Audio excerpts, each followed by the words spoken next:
Good day everyone and welcome to Physics for Engineers. So we're going to have our chapter 3. It's all about the equilibrium.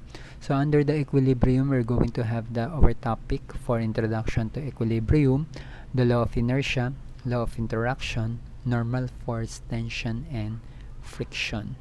To begin with our discussion, we're going to have the definition of the equilibrium. So equilibrium is the condition of a system when neither its state of motion nor its internal energy tends to change with time. So ibig sabihin, mga forces to be considered to be balanced in right forces are balanced by the left forces and upward forces are balanced by the downward forces. However, so these forces are not necessarily mean that all forces are equal to each other. So we have the classification of equilibrium. So we have the stable and unstable. So for you to determine if it is stable, so these are the external include displacement from the state produced forces that tends to oppose or the displacement and return the body of particle to the equilibrium state. So ibig sabihin, there's no extra movement, no, for the given stable. So when we are talking about the unstable, so this is the displacement or experiences of a net force or torque in the same direction as the displacement from the equilibrium. So the system may be unstable equilibrium if there is an accelerate away from its equilibrium position to displace even slightly. So ibig sabihin there's no resting. So it's moving or there's a force or weight exerted. So we have the forces. Forces is a pull or push exerted on the body. So this is the every individual in giving effort to move an object. It's either pull or push. So the effects of applying a force is to alter the dimension of the shape of the object on which the force acts and to alter the state of the motion of the body. So we have the Newton's first law of motion, so the law of inertia. An object continues in a state of rest or in a state of motion at a constant speed along a straight line, unless compelled to change the state by a net force. So when we are talking about the inertia, is the natural tendency of an object to remain at rest or in motion at constant speed along straight line. Inertia of an object is measured by its mass. So, ibig sabihin, it's more on the resistance of a physical object to change in its velocity. This includes changes of object speed, the direction of the motion. As the speed of this property is the tendency of the object to keep moving in a straight line at a constant speed.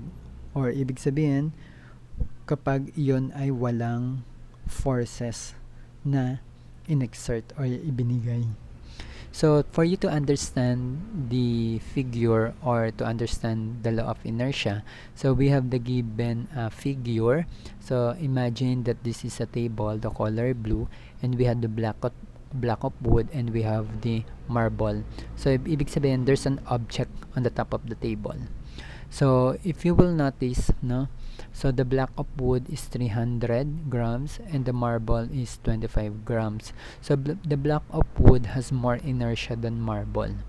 So the large mass, such the block of wood, indicates a large inertia. So ibig sabihin, when there's an object, no, on the top of the table with a higher mass of an object is indicates with the higher large of inertia. So, ibig sabihin, mas malaki yung mass niya. So, ibig sabihin, mas malaki yung ina-exert na forces within the given table. So, we have the Newton's third law of motion or the law of interaction. It states that whenever one body exerts a force on a second body, the second body exerts an opposite direction, force are equal. So magnitude on the first body, for every action, there is an equal but opposite reaction, and these forces are reacting at a common point. For you to understand the law of inertia, so we have the given figure. So if you will notice on the third law of motion or the law of interaction, so ibig sabihin yung individual dito, yung tao dito is exerting more forces, no? So ibig sabihin hinahatak niya. So nagpo-pull siya. At the same time, the given object is there's a weight, no? May weight kasi yung object na to. So ibig sabihin opposite direction yung kanyang force. So we have the individual, so meron din tayong given force din dito. So ibig sabihin dito sa FH, ito yung indicate natin applied force by the hand of the rope. Nasa rope siya, no? So pagka ito yung FR natin, yung small r, indicates na force opposed, no, by the rope of the hand. So yung FR na malaki, this is the force offered by the rope on the block of the wood. And we have the FB, so force offered by the block of the wood on the rope. So it's either, no, if we're going to have the analysis, so we have the FR is equal to FH, or it's either the FR na malaki is equal to FB, or it's either na FH na maliit is equals to FB. So ibig sabihin they are opposite direction with each other. So we have the normal force and the tension. So when we are talking about the normal force, is the force exerted by one surface on another in contact with it. It is always perpendicular to the contact area. So perpendicular, no? So ibig sabihin nandito siya. So ibig sabihin we have the normal force upward, that is the normal, and we have the weight, no? Syempre yung weight niya within the gravity, sa pababa. So ibig sabihin, and we have the tension is the manifestation of the fundamental forces that exist at the atomic level. It is the tendency of a rope or a cable string to be pulled apart. So ibig sabihin, so we have the given formula. So Fn, this is 1, is equals to weight. So ibig sabihin they are opposite direction. So when two forces act on the block, its weight and the normal force exerted by the surface of the table. So let's have the given another collaboration or to understand the figure. So when we are talking about the normal force, if you will notice, no, so we have the normal force and downward yung ating weight. So ibig sabihin equal siya, Fn is equals to W. So if we're going to put a force or a tension, no, within this given figure, so ibig sabihin, so we have the normal force and we have the weight. So at the same time we have another force, no, or weight exerted on the given block. So ibig sabihin we have the weight plus the another, no, this is your weight, the 15, and another weight exerted on the given block. This is the measure of the weight of the block, no? This is another forces that exerted on the given block.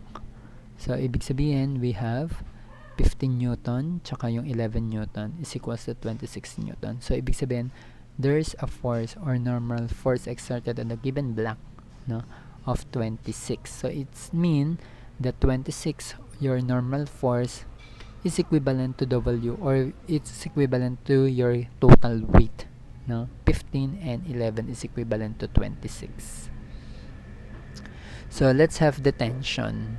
So if you will notice on the given tension, so ibig sabihin, no, meron tayong two figure indicated. One force exerted by the given rope and one force is exerted with the given rope at the same time opposite or the force on the given block. So force T, ito yan, yung mga T natin, is being applied to the right of the rope. no, apply sa rope siya naka-indicate. So ibig sabihin, when the force T is going to the right, this is positive, and when it's opposite, it is a given negative.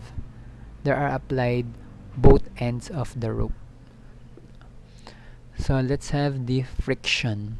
Friction, it refers to the actual force that arises to the opposed relative motion between the contacting surfaces. So we have the static frictional force. So the magnitude or the Fs of the static frictional force can have any value from 0 up to maximum value o yung Fmax natin, no, maximum force. So we have depending on the applied force. So we have the given two figure, no movement just when motion begins. So ibig sabihin, we have the given same pa rin. So we have the normal force, we have the weight, and we have the force, and we have your static friction, no?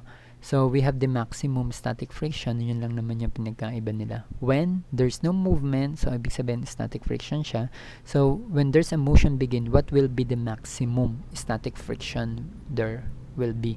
So if we are computing for the X max and we have the coefficient of the friction multiplied by your given normal force. So let's have this one. So the coefficient of static friction, so this is the ratio of the magnitude of two forces of your given maximum friction over your normal friction is unitless number. So the typical values for your coefficient, no, static friction range about from 0.01 for smooth surfaces to about 1.0 for the rough surfaces. It depends on the type of material from which each surface is made. So pwedeng steel on wood, rubber on concrete, and etc. So the condition of the surface must be polish. Polish ba siya, rough, smooth, or lubricated, and other qualities such as the temperature. So we have the kinetic friction force. The magnitude of Fk of the kinetic friction force is given by the given equation. So if you will notice, pinagkaiba lang nila yung static tsaka yung kinetic, pero same ano pa rin sila, na multiply by your given normal force. It depends on the type of material pa rin, no? Such as same with the static. So we have the given table, the approximate value of the coefficient of a friction for the various surfaces. So we have the relative comparison of the coefficient of static friction and the coefficient of kinetic friction. So there will be a value on a given surface and materials used. For example, glass on glass, so ibig sabihin 0.94, sa kinetic is 0.04. Ice on ice is 0.1, dun sa isa is 0.02, and so on. So if you will notice, these are the given value for the friction of the different surfaces. So we have the characteristic of the kinetic frictional force. Kinetic frictional force depends on the nature and condition of two surfaces. It is independent of speed for low relative speed for the surfaces, so it may be decreasing slight as the speed increases, or it's nearly independent of the area of contract for a wide range of areas. So let's have the coefficient of kinetic friction. This is the ratio of the magnitude of two forces. So we have the kinetic friction or coefficient is equivalent to of your force of the kinetic over or divided by your natural forces is a dimensionless number. So we have the coefficient of the kinetic friction is usually falls in the range from about 0.1 to about 1.5 for the given pairs of surfaces, and your coefficient of static friction is not noticeable larger than your kinetic friction. So the first condition of the equilibrium, if the body in the equilibrium or the sum of the forces acting on it must be 0. So we have the summation of your given force is equals to 0. It's if you are given 3 vectors, so you have the summation of f of x is equals to 0, the summation of f of y is equals to 0, and the summation of f of z or fz is equals to 0. So this condition involves all only forces and therefore independent of where the origin of the references or frame is placed. So let's have a given example for this topic, solve problem. So static and kinetic friction. So let's have a given example. So a 20 kilogram crate is rest on the floor as shown in figure 6.13. So the coefficient of static friction between the crate and the floor is 0.7 or 700, and the coefficient of kinetic friction is 0.6. A horizontal force P is applied to the crate. Find the force of a friction if P is equals to 20 Newton, letter B 30 Newton, letter C is 100 Newton, and letter D is 180 Newton. So this is a crate, no? So this is a given. So the man pull, no, with a given force. So let us compute. So Newton's second law gives the summation of f of x, no, or summation fx is equals to maximum, no, acceleration. So we have the summation of fy is equals to with your given magnitude pa rin or with the given axis y. So ibig sabihin, here we are using the symbol F to represent the friction force since we have not yet determined whether the crate is subject to station friction or kinetic friction. We do this whenever we are unsure that type of friction is acting. Now the weight of a crate is, so this is your given gravity, no? This is the standard, no, gravitational weight. So we have the 20 of 20 kilogram multiplied by your given gravity 9.80 meter per second squared, no? So we have your 196 Newton, which is also equal to n. So if you're going to have the free diagram in the crate shown in figure 6.3, we apply the second law in the horizontal and vertical direction, including the friction force opposite to the direction of the motion of the box.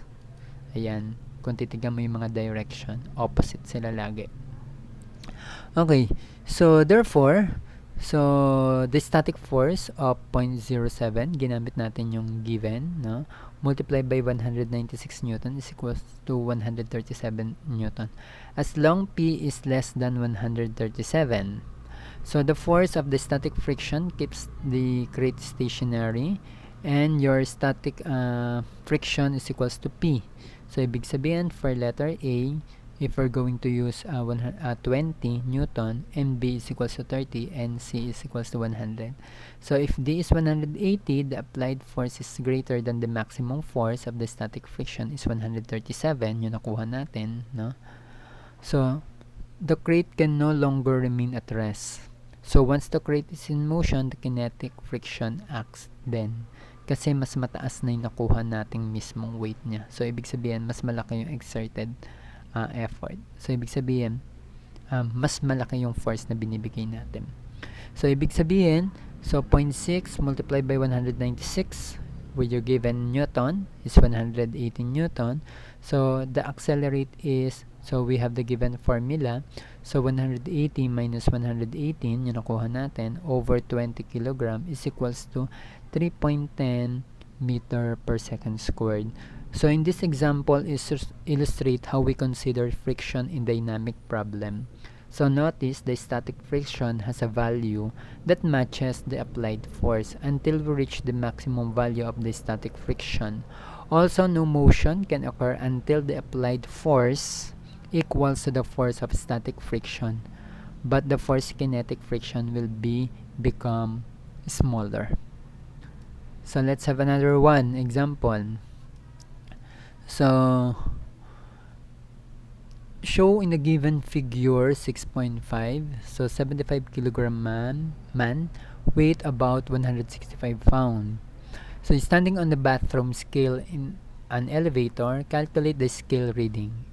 If the elevator accelerates upward at the rate of 1.20 meter per second squared, and if the elevator moves upward at a constant speed of 1 meter per second. So based on the given figure, so at the elevator, and we have the given weight, so system of interest, eto.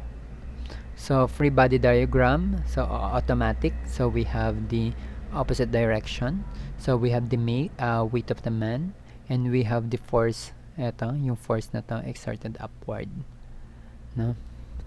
Okay, let's have the computation. So we have 120 meter per second squared, so we have the static friction is equivalent to 75, no, kilogram. So 75 yung weight ng man. So multiply by 9.80 meter per second squared. This is the gravity, no, standard gravity weight. So plus 75 plus 120 meter per second. So automatic, you have the static of 825 Newton for letter A. For letter B, now what happened when the elevator reaches a constant upward velocity? With the scale with a read more than his weight, for any constant velocity up, down, or stationary, acceleration is 0 because so we have the yung kanyang weight, no? So we have the acceleration is equivalent to alpha v over alpha no, sorry. So we have the what they call this, the velocity over time, no? So we have the velocity over time for the formula of the acceleration. So the velocity must be equal to 0. If the scale of the rest is accurate, is this reading equals, no, the magnitude of the force of the person exert downward on it. It shows that the numerous forces acting on the elevator scale of a person, it's make one-dimension problem. Look for the formidable. So the person is chosen at the system interest by a free body diagram. So the analysis for the free body diagram is using the Newton's law, then produce for both figure A and B. Now for this example, we have some question that may arise. The only forces acting on the person is the weight and upward force for the scale according to the Newton's first kung titigan natin dito sa third law. So ibig sabihin, so there are equal in magnitude and opposite direction, so that we need to find is the static friction. So ito yon yung hanapin natin in order to find the scale read. So we can do usually applying the Newton's second law. So ito na siya. So the magnitude, no, plus the yung gram natin, yung ating gravity mass, no, tsaka yung ating mass ng ating tao involved.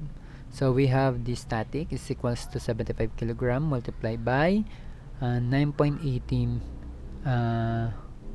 meter per second squared. So ibig sabihin we have 735 Newton. So there's no assumption were made about the acceleration. In this solution, we should be valid for a variety of acceleration in addition for those in this situation. Note, we are considering the case when the elevator is accelerating upward if the elevator is accelerating downward. So we must be considered the Newton's second law becomes pagka downward na siya is equals nililess na natin, or we have the static friction minus the weight is equivalent to negative. Magiging negative na yung ating MA, no? Then multiply by your given static, no, static friction minus the weight. There, kapag inano natin siya, tinranspose, magiging negative na yung ating MA. So, always remember pa rin with your trigonometric, so you need to follow this one, no? There are cases na you will encounter the different angles, na to be applied, the data, the beta, and so on. So, that's the end of our lesson 3, and thank you and have a nice day.